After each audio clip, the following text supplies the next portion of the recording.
Just হচ্ছে আমরা marketing করে আমরা প্রোডাক্ট যদি সেল করতে পারি আমরা এরকম একটা কমিশন পেয়ে যাবো। সেটা যদি আপনি অ্যাডভার্টাইজিং না করে করতে পারেন তাহলে তো আপনার পুরোটাই আপনার লাভ।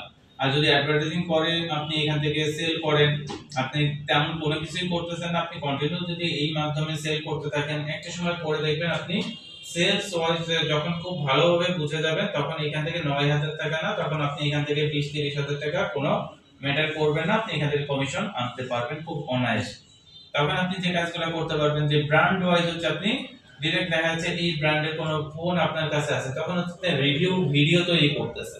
রিভিউ ভিডিও, এবার রিভিউ ভিডিও আপনার লাখ লাখ মানুষ দেখবে, লাখ লাখ মানুষ দেখবে, তখন আপনি জানতেছেন কেমন ক্যাটাগরি বেজ হচ্ছে আমি সেল করব। এবার আপনি ইউটিউবে ভিডিও সার্চ, এবার ইউটিউবের ওই রিভিউ ভিডিও দিয়ে আপনি অ্যাডভার্টাইজিং যখন রান করবেন দেখবেন যে এমনি একটা অ্যাডভার্টাইজিং থেকে আপনি যে সেলসটা পাচ্ছেন তার থেকে 2 গুণ 3 গুণ বেশি সেলস আপনার অনায়াসে চলে আসবে, অনায়াসে আপনি নিয়ে আসতে পারবেন।